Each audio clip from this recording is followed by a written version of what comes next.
how much their properties had gone up in value. And I'd held on to properties, from 2012 till 2016 and seen like $10,000 in total appreciation. Welcome back to REI Hot Seat. Andrew Hines here by himself yet again. Jake is not with me this week. We'll hope again for next week. So today I thought I'd talk about the market, what's going on in Ontario, specifically the GTA area. There's some trends that are, if you're listening ear to the ground, a lot of people are talking about their markets going down right now. And is that normal? I mean, towards the end of the summer, you'll tend to see, real estate decline a little as people vacation and they're not, paying as much attention to buying houses. They'll be moving, but are the new sales happening? Not necessarily. One of the things I noted when the lockdowns are happening and all that craziness is the normal, cycle that happens through the year kind of got messed up. And I don't know if we've ever fully normalized since then. Of course, it's really hard to normalize when you have these external factors like interest rate hikes happening at sort of, predictable and sometimes unpredictable times.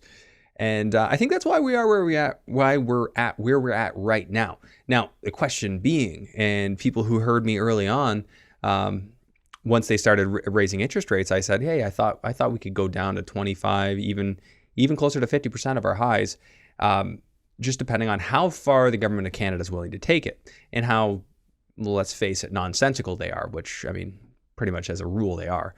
So it's just, to which degree? So let's start by just taking a look at our market trends on House Sigma. So they pull data from the TREB board, and it's a pretty handy little tool, actually. I like the information they provide. So just starting here, looking at the obvious, there's a natural cycle here. You can see it happens every year, but we have a peak right around May. June a little bit lower, and then it just sort of fell off a cliff for July, and it's kind of continued to do that since. You can also see that days on market is climbing, and this is just for Toronto, which would basically include the entire Toronto proper area.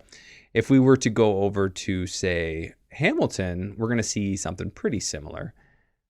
There are exceptions to this. There are some, like you could search through. I saw that actually Ottawa was up.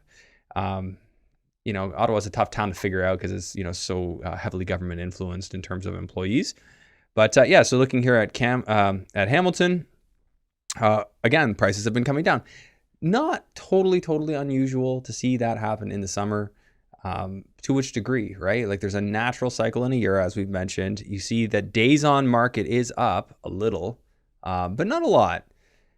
Where are we right now? Another cool thing that this site does is tell you whether you're in a buyer's or seller's market. So put things in perspective. This is during the insanity of, lockdowns and high immigration and, poor house production over the last several years. And then we went into this balanced market once the interest rate hikes started. And then we even hit a brief period of buyer's market. And then we've sort of bounced around within that area. So historically, this would seem a lot more normal. So then it got me thinking, what are the different factors? Like, how far does this date back? Because I distinctly remember in London, it took a while for values to ever climb. Like, I remember being a little envious. I was investing in London, and I would see, people talking about their values in Milton and Kitchener and in Oakville, Hamilton. Hamilton not as much, but just like how much their properties had gone up in value. And I'd held on to properties, from 2012 till 2016 and seen like $10,000 in total appreciation. So I was getting a little frustrated. And then 2016 rolls around shortly after Justin Trudeau took office. And it was distinctly different after that point, but not just there. It was just, it was different throughout Canada at that point. So why is that? So I was looking at the immigration stats. So according to Statista, we've been in that ballpark of, 250, 245, 270 up until Trudeau took office. And then that first year, 320. So notable increase, 270. So it is up, but not that much until more recently. I know we don't have 2023 data on here, but 500 roughly between 2021 to 2022, this according to this tracking. the stat I've heard admitted to is 1 million over the last year, which, I mean, absolutely insane. If you look through different publications, you'll see it often said that in Canada about the best we can do is 200,000 new houses in a year. Now you got to consider if there's 300,000 people coming in, a lot of them are married couples and families, so the 200,000 new houses should be enough, with the exception of the fact that we already don't have enough houses. So by just continuing to immigrate these people, obviously, the effect should be real estate going up.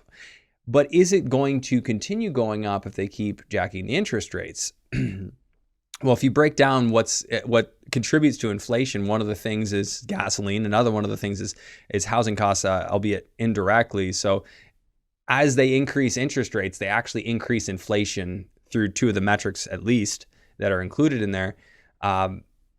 So it's just absurd the way that they're trying to control this situation. It'd be better if they just really focused on supply, but I mean, obviously governments are nonsensical. So we're not going to worry too much about that. But if we want to start making some educated decisions as to where things will go, my prediction is that we're not really going to see housing prices go down that far. We could see another 20% drop. I totally think that's possible, maybe even 25. But what will happen, I'm very confident in this, is we're going to have institutional buyers start buying up our properties, buying up our real estate. As the laws are really allowing for high density now, you can put up to 4 units on single lots, and a lot of municipalities, if you're utilizing 3 in the main building and then 1 in the garden suite area. So this is now going to be very attractive to institutional buyers, even if they can't necessarily justify it on paper in the first couple of years. They'll be coming at it with a long-term look, long-term projections on value, knowing that there's a lack of supply. We just keep bringing in far too many people. We've got our challenges with trades and so on. I think that that's going to push the property prices back up. So we may have a blip for a bit, and we will probably see that come as more of these mortgage maturities come and more people list their houses on the market because they can't handle the new payment that they're going to be going into. So we're going to see more listings. We'll see some more power sales. But then there's all these eager and waiting buyers on the other side, people who are potentially coming in as cash buyers, as immigrants from other countries where they made money in a tax environment that wasn't nearly as harsh as Canada's tax environment. So they've got cash to bring in. They don't even necessarily need mortgages.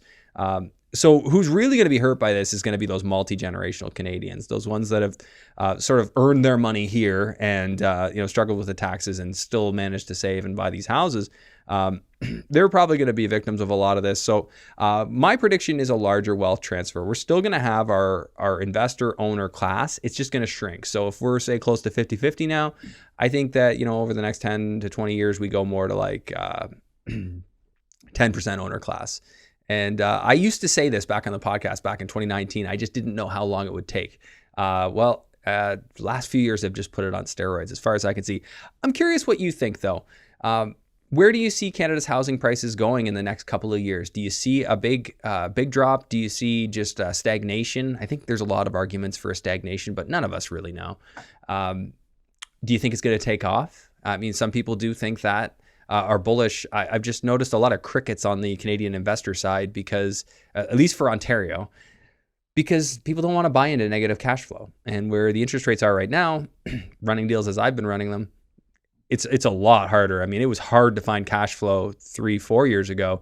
Now it's, exponentially harder than that. So it doesn't mean you can't. There's still people putting great deals together in Ontario, and there's always a way to get a deal done. So I don't want to give you anything of an indication that you can't. Of course you can. It's about pushing your business uphill or downhill. Do you want to push your business downhill? I think that's easier. Pushing things uphill is generally quite hard. So anyways, curious what your thoughts are. Let me know where you think we're headed. We'd love to hear your perspective in the comments. And please do all those things that help get this podcast or this show out there. We really do try and give away a lot of valuable content here, and I'll have Jake back. I'm pretty confident for next week to go over some off-market deals. And that's one of the goals. We're trying to find deals that work here in Ontario, find creative ways to make them work. That was a big purpose of putting this show together, because we've got these Canadian investors who want to invest here in Canada. And there is still a way to do it, but we got to bring our A game if we want to make it work. So like I said, subscribe, leave those comments, share this with a friend if you think it would help, and I'll see you on the next one.